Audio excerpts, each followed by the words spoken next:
Good afternoon, everybody. My name is Robin Kearney Frazier. I am the president of Guilds of Requiem, here with the Homesteaders and Preppers Guild meeting from 3 o'clock until 4. Then we have the Star Trek Science Fiction Fan Club of Space Station Requiem from 4 until 5. We'll come back at 5:30 for our executive meeting. And then 6 o'clock is Requiem's Events of Texas, followed by a general meeting at 7. As always, you're welcome to join into one meeting or to all meetings. Sorry, this is being uploaded as a recording. For some reason, YouTube says we are no longer allowed to live stream. So I know what I'm looking into this week, but I'm going to try to keep it rolling. And as new people come in, I'll add them into the chat and everything that's happening. So let's start off with, what does our PowerPoint look like? And as I've already gone through here, you can see what our topics are for today. We might run out of time for the Homesteaders and Preppers, but I'm still going to try to get through everything on it. If you have questions or you're wanting more information about a topic, you're always welcome to make a comment and we'll get back to you, or you can send an email to customerservice@guildsofrequiem.com.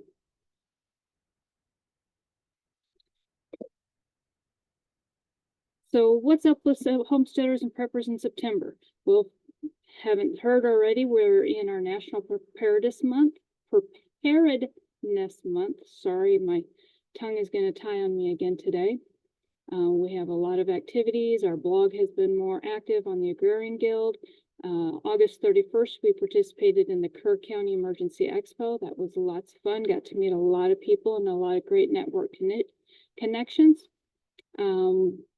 September 2025 brainstorming.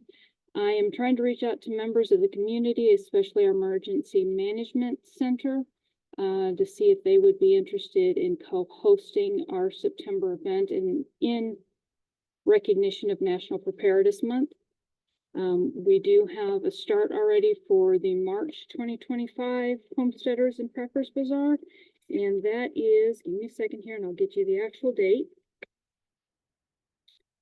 March 15th is when it will be held. And it will be on our property at 8124 State Highway 16 South. If you know where Country Accents Antiques are, or Backyard Bistro, we are their next door neighbor on the Bandera side of Panther Ridge. Yeah, that way, I think. I get my directions mixed up. Also, I'm actually pointing the right direction, but the camera says something else. So we're already working on that. If you'd like to come out and help, we'll gladly barter vending spaces with you, add you into our network, help promote your business. We have a couple of areas where Matt would like to be the one to do the work on it, because we are being conservative and methodical in how we are clearing the land. But we do have 2 or 3 areas that he says that I can go ahead and get people to help with. A lot of it is clearing away stuff from when we had our first, but when we were first having events up there 5 years ago now. It's taking all the old structures down, clearing them out, and deciding if we want to build new structures. One new structure that we do need to build is actually replace the where we had the porta potties, got scavenged for wood. So we need to rebuild that and take out some cactus patches. So if you want to help, please let me know. I might not be able to physically help, but I can be up there so that there's a safety issue. Nobody's up there by themselves. And I'll help as much as I can. Yeah, that's pretty much all I have on that. It's a process, that's for sure. Where we were at, it's got 5 years of neglect, and where we're starting to clear out, that's going to be more visible. Probably hasn't been touched in 40 years. So that's how long they've been living on this property. On to winterizing your garden in Texas. Let's see if this is going to let me do this. There we go. There we go. So we're going to start out with tips and techniques for a healthy garden all year round. Specifically, we want winter. And, you know, right now is the time we should be thinking about what we're going to do with our winter garden. Are we going to try to get one last growth out of it, one last harvest? Are we just going to go ahead and do some nitrogen fixing, cover plants? You know, what is it that we want to do with our garden? So the first thing that we're going to look at is we're going to assess which plants need to be protected from frost and cold damage. There's a lot of things that go into this. Down here in Texas, we have a lot of sensitive plants that cannot handle when we get cold weather. We're going to talk about soil health. We're going to see what keeps the soil structure intact and prevent erosion. And we're going to prepare our garden for a vibrant spring garden. And this ensures that our plants are healthy and ready to thrive in spring. So the first thing you want to do is you want to identify your frost-sensitive plants. And yes, I understand that this is a lot of basic information, but we're going from the standpoint of this is probably the first time somebody's had to winterize their garden. They're brand new to gardening, they're brand new to homesteading, brand new to prepping. And if you're like some of my family, you're all black thumbs. And so we're trying to help you green up your thumb a little bit and boost your skills. So the first thing you want to do is identify frost-sensitive plants. So these are going to be your plants that are your succulents, your aloe. Cactus is actually not very frost-sensitive, but they are so big and so large that they'll come back from it without any help from us. What are some other ones that I can think off the top of my head? Any of your citrus your citrus trees are going to be sensitive to frost and vulnerable to cold weather. Some of the examples are tropical plants and young seedlings. As always, know what your soil condition is. So you're going to want to test your pH, and you can get the little kits from a home garden store. I think they might have them at Walmart. If not, try Tractor Supply or like True Value. I've seen them at Boyle's, Ace Hardware, True Value up here in Bandera. The other thing that you're going to want to check is to make sure the water is draining and not pooling, because this prevents waterlogging. It prevents water from sitting there and rotting the roots, or when it freezes, causing more damage to roots that would have otherwise survived. You're going to want to look at some of your plants that you may need to relocate if necessary. If you have potted plants, you'll want to bring them indoors or figure out how to get them, you know, maybe in an enclosed porch that has plastic up for the winter. That's a sheltered area. You want to group the plants together with similar needs for easier care. So I would put all of my aloe and my succulents together. I have some jasmine vines that are on their own little trellis. I would put them together, and along with a couple others that I have that their name escapes me at the moment, but they do not like the cold. Oh, my lemongrass. Not going to say how many years I've lost my lemongrass because I forget to bring them into somewhere sheltered or to cover them in the ground. That is definitely one that is on the herbalist list that you want to make sure is protected. Benefits of mulching. It's all year long there are benefits to mulching, but specifically in the winter, it helps regulate soil temperature, and it's going to help protect the roots from extreme cold. It helps keep the moisture in there. So if you're actually having a dry winter and it's really cold, some moisture at the roots is what you want, because you got to remember you got this mulch on it that's starting to decompose, and so it's going to create this little heat ball around there, and that's going to help keep your plants warm. It also helps with weed control. So, you know, spring and fall, everything likes to pollinate all over the place. We certainly have a lot of things pollinating right now. My allergies can attest to that, so can the scratchy throat.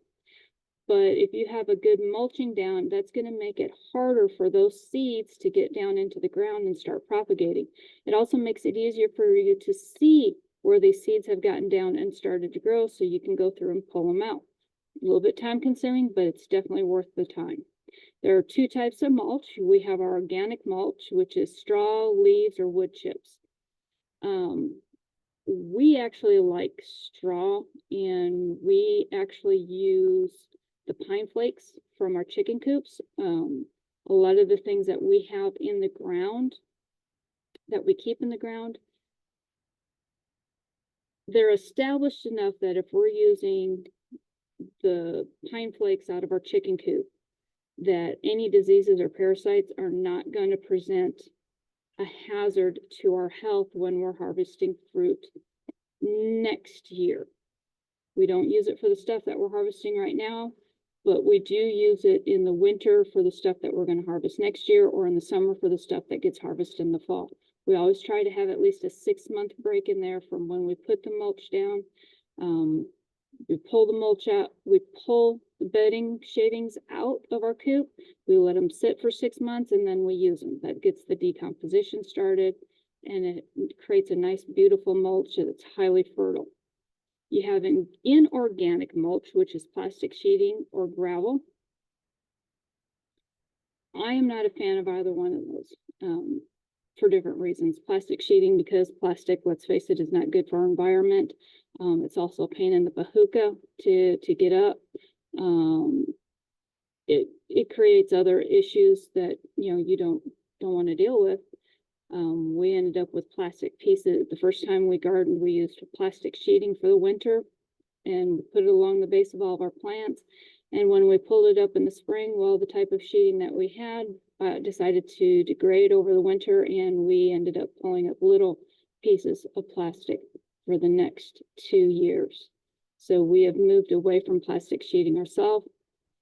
Gravel does have its benefits and its uses. Personally, we don't use gravel because we're already in caliche. We've got plenty of gravel here. Almost all of our beds are raised beds. Because we only have like 6 inches of soil. How to use the mulch? We recommend a 2 to 4 inch layer around all the plants. We do kind of, let's see if I can illustrate this. So let me stop share here so everybody can see me. So this is going to be representing my ground. This is my plant stem, and it's a ring holder. Get your mind out of the gutter. So when you're putting your mulch down, you want to put the mulch all the way around it, but leave this part right around the roots and the base of the plant with no mulch. That's going to prevent it's going to prevent root rot, and it's going to keep pests away from everything. It's going to give you more availability so that you can see down to the ground. Hey, is it turning brown? Do I have something going on with it? You're able to look at the plant health better than if you just have it, all the way up, and there's, you've got everything and you can't see what's going on with the base of your plant.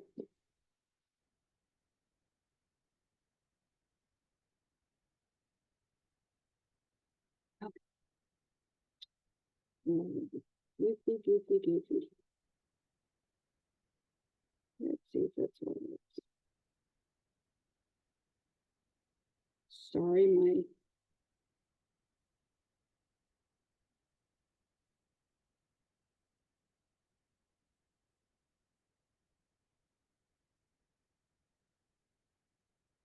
all right, there we go. Sorry, this is temperamental. I'm trying a new way to do this today, and so there is a massive learning curve for me. So winter watering. Yes, you do need to water in the winter. How much you need to water depends on your weather. One of the things that we recommend is a deep watering before the first frost. This helps make sure the plants are well hydrated. Helps just like us, if we're well hydrated, we can withstand the cold better. It helps prevent root damage from freezing, because if right here's your root ball and you've got your watering down here, the roots are going to reach down into that water and be further away from the top of the surface. You'll want to adjust your watering schedule for winter. That means you'll water less frequently, but deeply. You're going to want to avoid watering during the freezing temperatures. If your temperature is below 40 already, highly recommend that you don't water at that point, because if you know your temperature is going to drop below freezing that night or later in that day, you could be setting your plants up for your roots to freeze. How's the best way to get deep water? Use soaker hose or drip irrigation. And you can see we kind of have a little acting like you, I can't, yeah, my goodness. As you can see, we have a little diagram, and this is kind of what a drip irrigation would look like. You have your water source here, and it splits out into two parts, or you can have it one and have it snake. It's more efficient to divide it to your rows first, and then it comes down to each of them. You can either put it straight on your rows, or you can have it between the rows with little tubings to both sides, to two different rows. Cost-wise, it's more efficient to do it like this than to have a bunch of additions. It does reduce the wastewater. You can have it underneath your mulching, so it's not getting the top of the plants wet at all, or the ground that's directly around the plant wet. It makes it for better control. It reduces water waste, and it minimizes evaporation.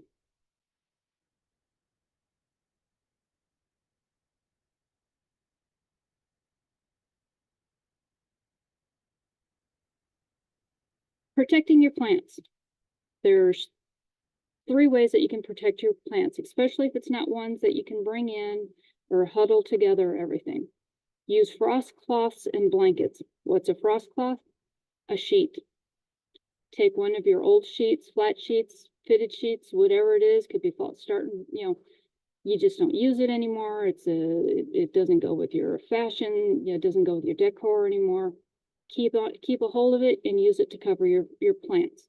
We do recommend putting tomato cages over the plants and then creating a dome with the sheets or the blankets. You do need to make sure that it does reach the ground.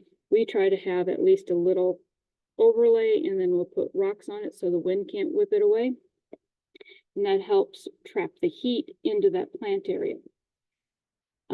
If you have the time and finances beforehand, look at having everything in a greenhouse or building cold frames. A cold frame is easy as making a teepee, making a triangle and a centerpiece that runs down it, and you have plastic sheeting on both sides, or plastic cloth, not hardware cloth. Darn it, the name just escaped me. It's the black cloth you use for stopping weeds. You put that on both sides, and then you can just set that over your rows or set it over your individual plants. You can make it as wide enough, as tall as you need it, or as wide as you need the base. You can use a greenhouse for more protection than having a cold frame.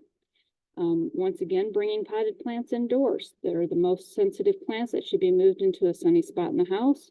And you do need to gradually acclimate the plants to the indoor conditions to reduce shock, and when you're getting ready to move them back out in the spring.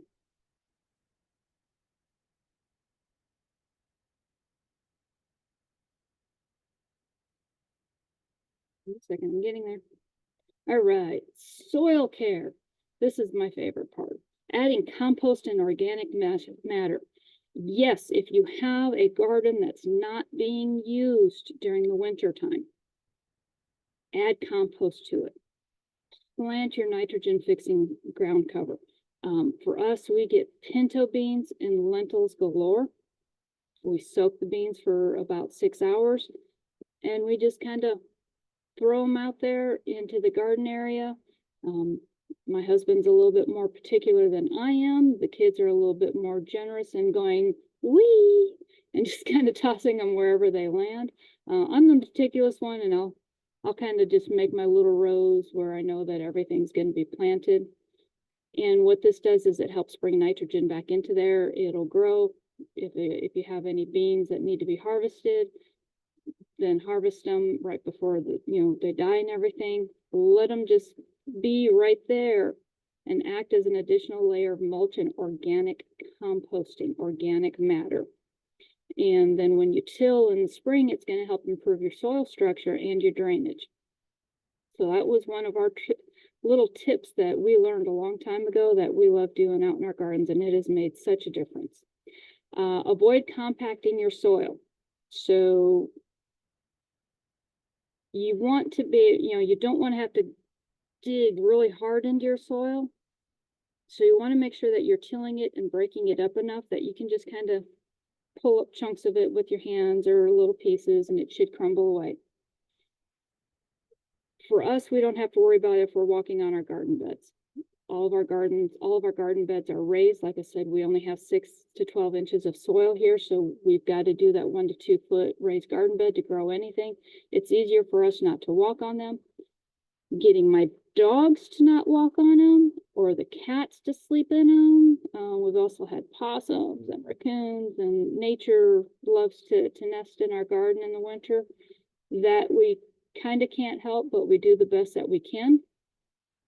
Use boards or stepping stones if you know that you're wanting to kind of mark where it is. I'm really bad about using pallets, and I'll take the good ones and I'll lay myself a little walkway. They get taken up in the spring, get flipped upside down and used for sprouting beds in the chicken area. That way I don't have pallets down more than 1 year, because they do start to degrade and they do break and you can get hurt. So it also talks about cover cropping for soil health. You can use other cover crops such as clover or rye. It helps prevent erosion and adds organic matter when they are tilled under. Pruning and cleaning up. This is one thing that we are kind of bad about out here. We've got a wild blackberry patch. And when I say wild, it has completely overrun my 12 by 30 garden. This means that when we have blackberries, we can't get to the blackberries. That can be a little bit of a problem. So this fall, as soon as my son comes out to help mom, we're going to go out and we're going to trim and prune some of those branches that are old, get rid of some of the blackberry bushes that have already died or died back. We're going to remove any dead, damaged, or diseased branches. This is going to prevent the disease.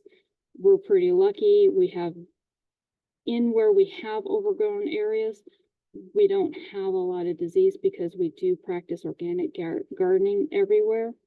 But this year it is going to include trimming back our blackberry bushes. We need to redo our chicken runs. So we have got a grape tree, and yes, I know grapes grow on vine. But if you ever come out here and you see where all these grapevines are, this is the trunk base to that grapevine. It is a grape tree. It follows all definitions of a tree. It's got a solid root system. It's got a large trunk, and it is everywhere. So I want to trim those back this year. I'm going to do it probably when we haven't had rain for a couple of weeks, because grapevines are really fun. When you trim them, water will drip out of the vines. It's really cool and it's really awesome, but it can also take needed water away from the vines that the plant it needs for winter. The other thing we do is we clean up fallen leaves and debris. This is a controversial one. We have some people that say, nope, I never rake my leaves until spring. I let them naturally compost. If you are somewhere where you can do that, I highly recommend doing that. Just make sure there's no debris hiding in there. Kind of keep an eye out for critters, because the more debris you have on the ground, the bigger chance you're going to have small little rodents and probably bugs that are going to want to eat your garden. So that's kind of a couple of the reasons why people do say, hey, you need to rake your leaves up. So what works for you and your area is what we say. Dispose of plant waste properly. As you're pruning and you notice that some of these things are diseased looking, don't put them in a compost pile by your garden. Don't even have your compost pile by your garden. That's actually my biggest suggestion.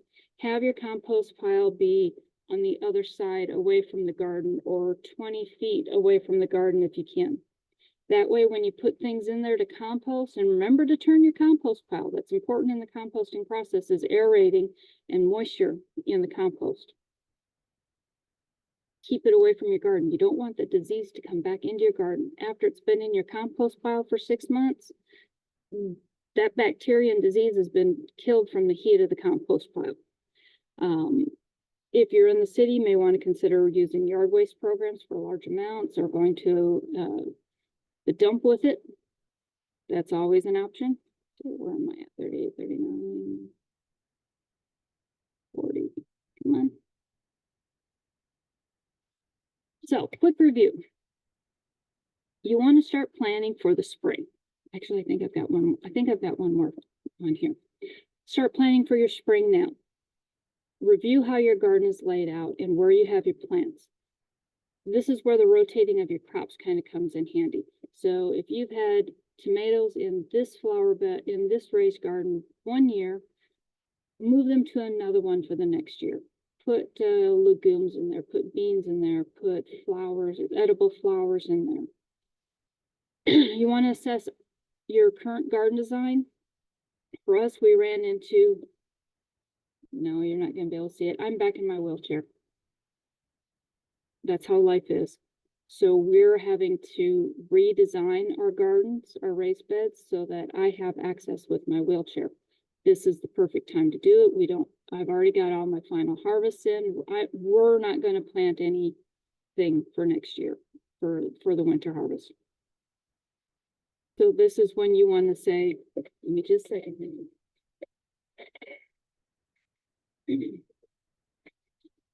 thought I could get away without drinking. Assess your garden layout, see if there's things you need to change, make it more accessible.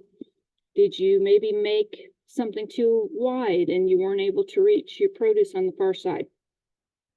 If you're wanting to expand your garden, now's a great time to plan and to, get out there and make those changes so that when it is time to plant spring, you're already ready. You're one step ahead. Your soil has had a chance to acclimate. You've been able to build a good soil, mulch it in, make sure it's nice and loose and not compacted. Take a look at ordering seeds now.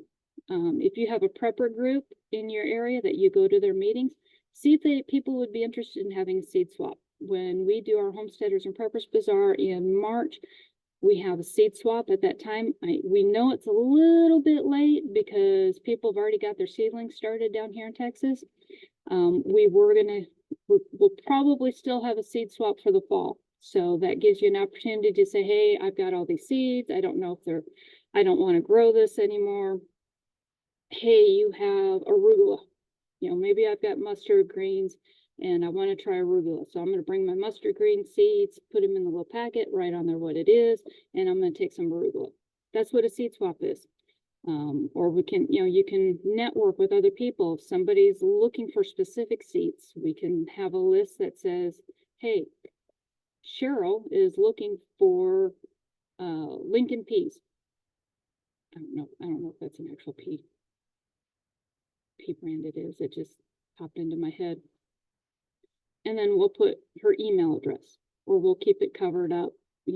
We'll have access to the master list, and we'll just put searching for have, and we'll match people together. So that's basically what a seed swap is. Now is a good time to be thinking about what are you planning next year and to order those supplies. Order early to ensure availability. There's a lot of online companies that if you place your order now, they will not ship until the last freeze of the year is over. And that sometimes includes seeds. If you're ordering live plants, I can guarantee you, you're not going to get them here in February or March. They'll more than likely be here in April, because that's when the last freezes are over. Start seedings indoor. I saw somebody say, oh yeah, my husband created a kind of a hot box and a mini garden room down in our basement. Well, lucky you have a basement. I'm very envious where we're at in Texas, because we are on caliche and hard soil and everything. We don't get to have basements, and I miss that feature in a home. Start them early. Get your heating trays out, get your trays out, begin 6 to 8 weeks inside before you plan to plant them outside. Invest in the Farmer's Almanac. It always it always says, hey, now's the time to be planting this. Hey, it's time to be planting that. These are our predictions for weather for this year, our predictions for weather for next year. seed trays and grow lights for best results. Favorite thing we love to do with the kiddos. The cardboard egg inserts that you get in the big cases of eggs. Use those for seed starting. Use an eggshell. Put some soil in it, put your seed in it. Then all you need to do when it's ready to plant is dig your hole, break the shell, put it in, cover. And it adds calcium to the garden. So it's really fun, really great way to do it. Finally, wrapping it up, mulching. It insulates soil, retains moisture, and prevents weeds. Watering, deep water before that first frost, reduce frequency in the winter. If you do water in the winter, make sure it's deep water watering, using a drip line or soaker hose. Protect your plants. Use frost cloths. Bring potted plants indoors and create windbreaks. Pruning and cleaning. Prune your dead branches. Clean up debris. Avoid heavy pruning. Soil care. Add compost. Test soil pH. Avoid heavy fertilization. That's kind of the whole reason you want to watch your soil all year long, is so you're not having to heavily fertilize and you end up burning your plants. Benefits of wintering is you have healthier plants during the winter and better growth and blooms in the spring. Start winterizing early to ensure your garden thrives through the colder months and that you have a vibrant garden for the spring. That is that one. So I have got time. I know I just touched on all the basics, so if you have any questions, please leave a comment and we'll get back to you, or email agrarian@guildsofrequiem.com and we will get back to you. Make sure you have customer service at guildsofrequiem.com on your safe list. That's our other email address that we use. All of our guilds and projects do have their own Gmail address, but it's easier for everything comes into the guildsofrequiem.com and then I forward it on. Prepping for winter weather. You ready for this, Texas?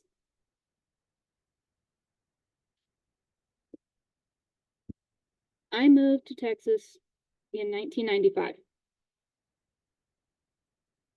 In August, I actually got here on August the 1st, 1995. I came from South Dakota. It was 88 degrees. I get to Texas and it's 112. I was not prepared for Texas heat. As it got closer to winter, I'm going, oh yeah, that's gonna be nice and cool, and I'll be able to pull out my big jacket. It's gonna be great. Christmas Day was 72 degrees.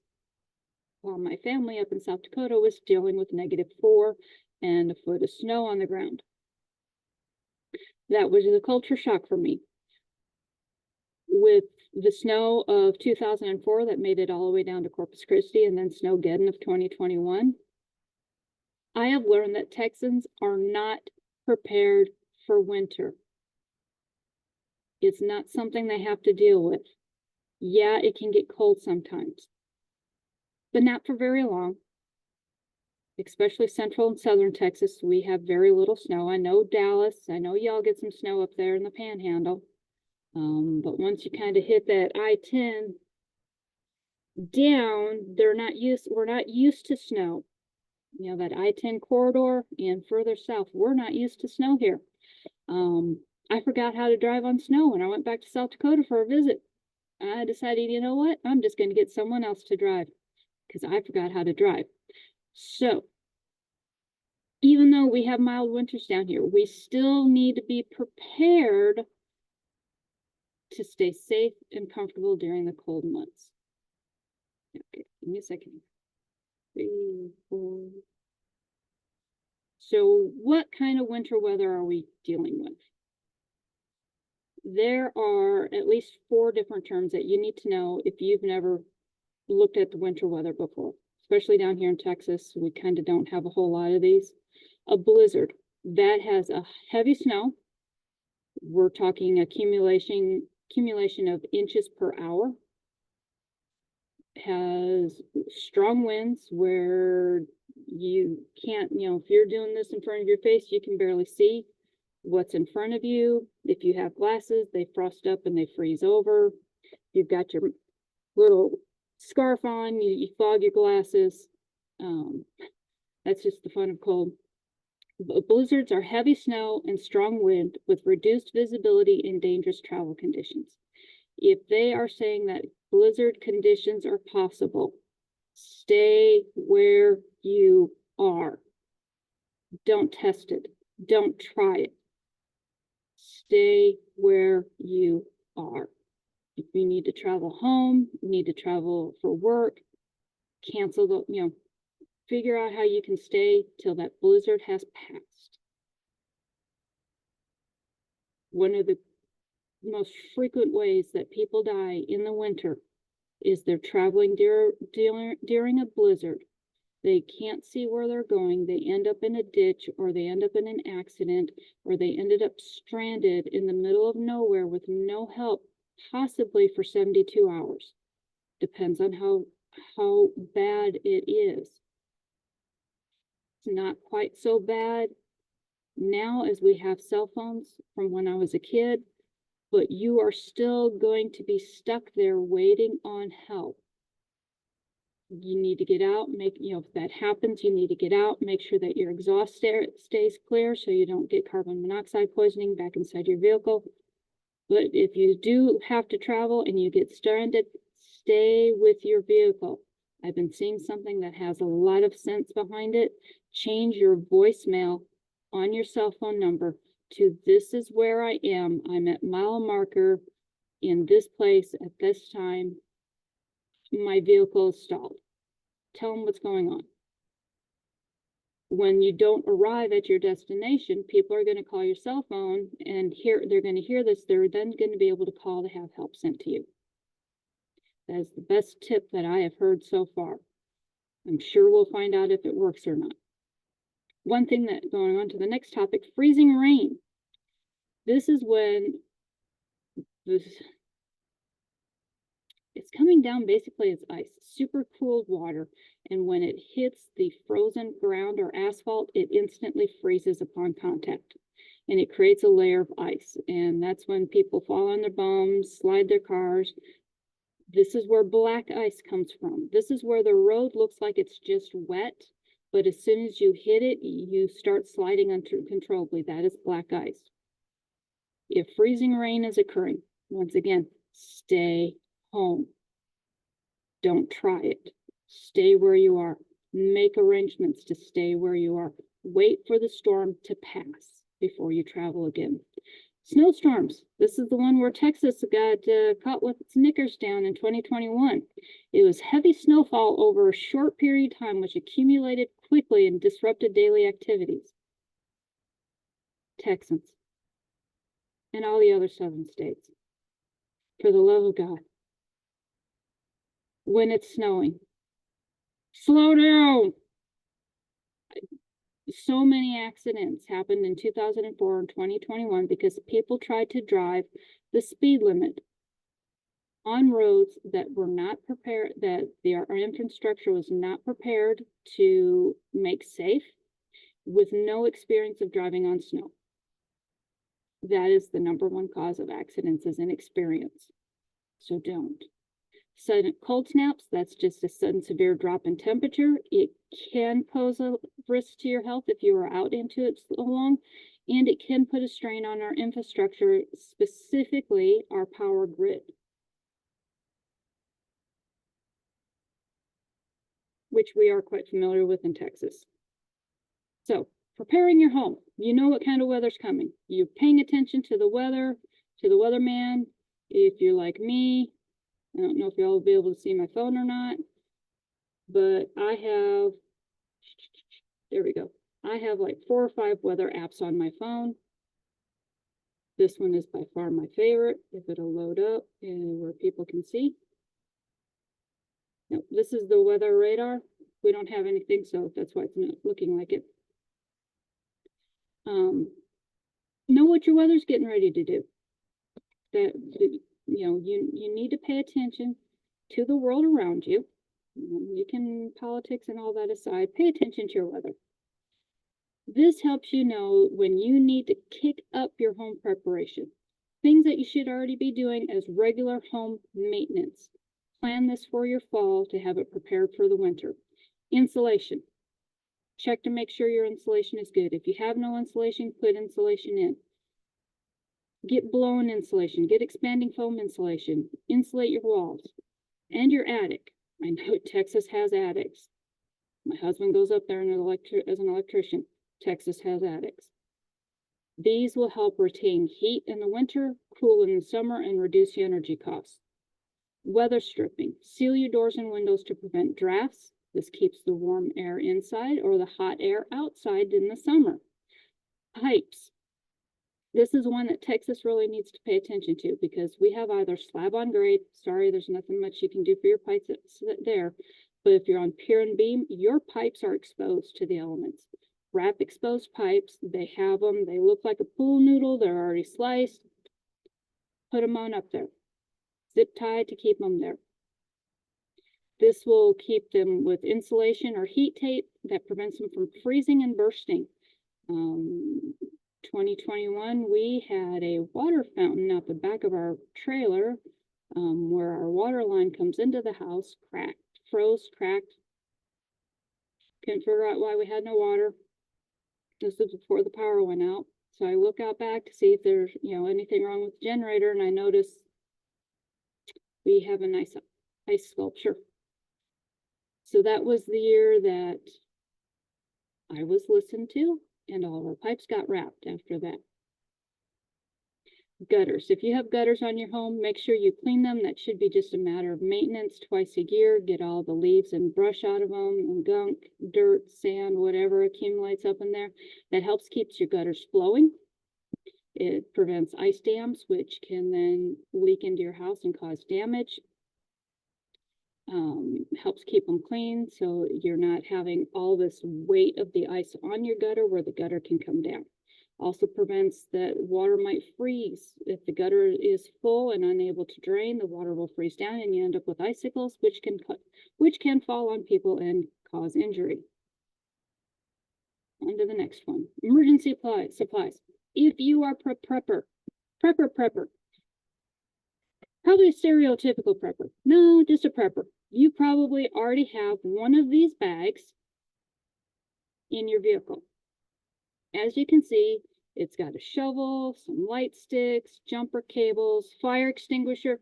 I can't begin to tell you how many people forget their fire extinguisher, an air pump, a multi-tool.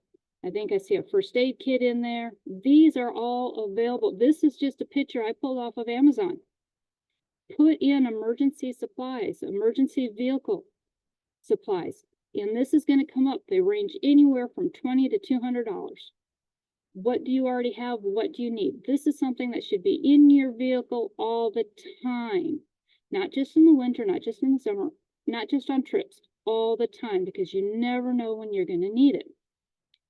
Emergency supplies in the house. Stock up on non-perishable food items and bottled water to at least 3 days. We recommend 3 to 6 months because you don't know. I mean, in the case of severe weather, you know it's coming, but so do all your neighbors. So you're going to get to the store and there's going to be empty shelves. If you already have your pantry stocked for 3 to 6 months, you're not going to have to worry about that last minute panic shopping. You're ready. You are prepared. Make sure you have warm clothing. And I know, Texas, it is hard. I mean, I'm wearing a long sleeve shirt right now, but this is also lightweight. It's long sleeve, but it's lightweight. This I bought from from a supplier in Texas. Texas clothes are lightweight. Order online, get that thicker clothes. Have somebody up north buy clothes for you and ship them down. They're going to be thicker. They're going to be warmer. I've got a nice winter jacket my mom bought from South Dakota, and I love it to death because it's warm. I look like a camouflage Michelin tire man, but it's warm. Make sure you have extra blankets. That is not only for you, but for your pets. Warm clothing and sleeping bags to stay warm if the heating fails. Most of us have electric heating out here. That was the biggest problem. We actually have a propane heater meant for emergencies that can be inside the house. We set it up in our living room. We all kind of congregated in the living room with the doors, it kept us very toasty warm. I kind of have extra insulation. If you ever come out to my place, you'll see that my walls are lined with shells. So my exterior walls have extra insulation to them because, well, I have 20 boxes of books yet to unpack, and I've been here 10 years. Moving on, first aid kit. Keep your fully stocked first aid kit, including any necessary medications. I've been seeing on the boards, in the Facebook groups and on all the prepper boards that I belong to, and in our own groups, I have a medical condition. I make no bones about it. I am disabled. I'm back in a wheelchair. I have a heart condition. I have no immune system. I know that there are 3 medications that I will never be able to stop taking. So what do I do? That's what I hear a lot of people. I'm diabetic. What do I do? I've got a child with seizures. What do I do? Talk with your doctor. I'm serious. If you've got a doctor that you trust, talk with your doctor. Explain to them, hey, I know I have to have these meds, but I'm worried about if there's an emergency or a natural disaster, or the only person who's bringing income into the house suddenly can't work. I'm worried about not having my medication. Talk to them. You will be surprised at how many doctors are closet preppers. They will understand what you're talking about. They will understand your concerns, and they will find a way to help you, even if it means getting you 90-day supply medication. And as soon as you can renew that, refill that 90-day prescription, which is usually about a week before you run out, do it. Repeat, repeat, repeat. We have to take responsibility for ensuring that we have our medications. The other thing that I have been looking into, I have a guidebook on natural herbal remedies. I have got, this is going to date how old I am. I used to get these informational cards in a packet every month, and eventually they would be the whole book. Well, I'm missing one packet. I got all of them except for one packet. And so I'm like, okay, well, maybe I can go to eBay or to Amazon and I can find just that one section I'm missing. A complete section of this book, of this binder set, is $800. That is a resource that I have had sitting on my shelves since I was 12. I have taken to looking at it and reading it and understanding, okay, I have yarrow root growing. What can I use it for? I've got rosemary. I've got cinnamon. I've got, what herbs do I keep in my pantry? What spices can I have that are in my pantry? What are they good for? Nature's medicine. The other question I was asked is, well, what if I know an illegal substance is what can keep me going? I'm not here to advocate breaking the law. I worked 20 years in law enforcement. I'm not going to advocate break the law. But I will tell you, when the shit hits the fan, the police have more to worry about than someone using marijuana to stop their seizures. They have more to worry about. Somebody using, more to worry about than someone using marijuana to control to control a psychiatric disorder. They're simply not going to have time for it. If you know that's what you works, do what you have to do. That's what prepping is all about. Doing what we have to do to ensure that we survive. Okay, that was the hard part of the conversation. Everything else is going to get a bit easier, and I know I am starting to run out of time, and I'm going to try to get through this in the next 8 minutes. Batteries and flashlights. Always have extra batteries and flashlights in case of power outages. We have rechargeable batteries, and we were recently asked, hey, it's fall, what are you doing it for your prepping? I use the fall equinox and the solstice and the vernal equinox. I use all of those to double check all of our changed batteries and all of our flashlights, recharge all of our rechargeable batteries, make sure if some of them aren't good anymore, get rid of them and replace them. We have that all the time. We have a battery bank that I check its charge to make sure it's good to go. We have everybody has their own flashlights. I don't have one by the desk. I should probably fix that. We have the camping lanterns. You can get them for like $5-10 at Walmart. The kids love them, so I always have to check the batteries more frequently on them. Now that they're older, they still have them and they appreciate them. Other essentials, battery powered radio, or get a hand crank and get your exercise going. You can also use the hand crank radio to charge a phone. It takes a while, but you can do it. It also has the NOAA weather station on there. It has access to other AM stations that will give vital information. I know people don't hear that much about the AM band, but it is still out there.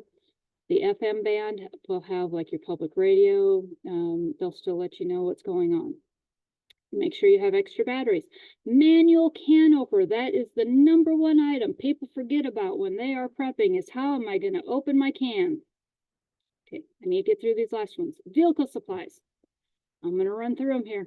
Get ready. I've got 7 more minutes to my next meeting. Vehicle supplies, winter tires.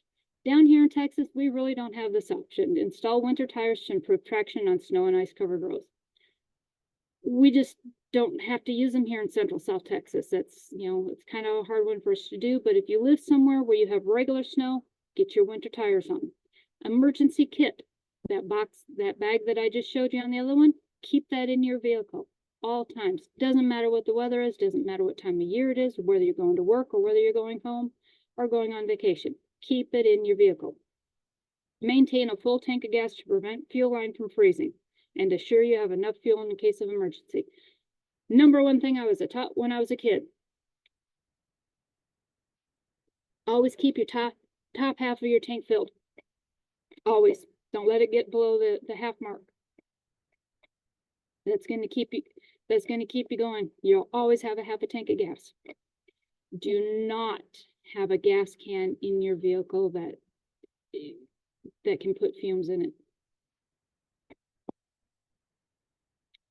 We hear that a lot. Well, I've got a spare gas can with gas and it's in my vehicle. If you're trapped in your vehicle, you're trapped in there with the fumes. It's not safe. Find another alternative. Check your battery. When was the last time you checked your battery? How old is your battery? Now's the time to place it, because when it gets cold, as millions of people with electric cars found out, batteries don't work when they're cold. Antifreeze, check and top off your antifreeze levels to prevent your engine from freezing. Excuse me here. Personal safety. Yeah, we got our little skiers here. If you've got to go out in the winter weather, layer multiple layers of clothing, trap heat and stay warm. Make sure your base layer is moisture wicking. Add insulating layers and finish off with a waterproof exterior layer. Limit your time outdoors. Avoid prolonged exposure to cold weather. And if you must go outside, take frequent breaks to warm up. Stay informed. You should always stay informed and monitor your weather reports and alerts from reliable sources to stay updated on changing conditions. Folks, Facebook is not a reliable source. You don't, unless you see that celebrity on TV talking about the same information that they're, it's a weatherman on TV that you can watch on TV, and you're following their Facebook page, you might be able to trust them because they're going to give you straight up the best that they can. That's their job. But your Uncle Marvin and your friend Betsy and their monkey's pet Uncle Lulu, unless they were a meteorologist, they don't know shit. Stick to the professionals and reliable sources.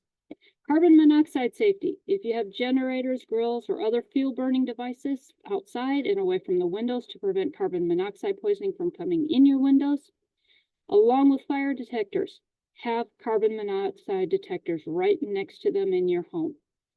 That lets you know if something's creeping in that shouldn't be in. Emergency contacts. Do not trust to have access to your cell phone to know who to call in an emergency. Have yourself a written list that you keep in your wallet or your purse or wherever, on your refrigerator, in your kids' backpacks.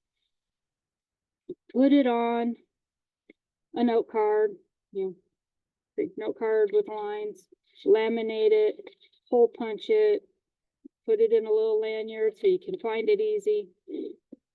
Don't trust or rely that you're going to be able to access your phone for those numbers that we no longer remember. And come on. Finally, remember to prep your home as a part of regular maintenance. Keep your food stocked up on with water as well, warm clothing, first aid supplies, and batteries. Make sure you prepare your vehicle for the winter time, and personal safety, dress in layers, limit times outdoors, stay informed, ensure carbon monoxide safety. And folks, that is everything that I have, and I made it with 2 minutes to spare. We'll see y'all next month, and have a stay safe, stay aware, and stay prepared.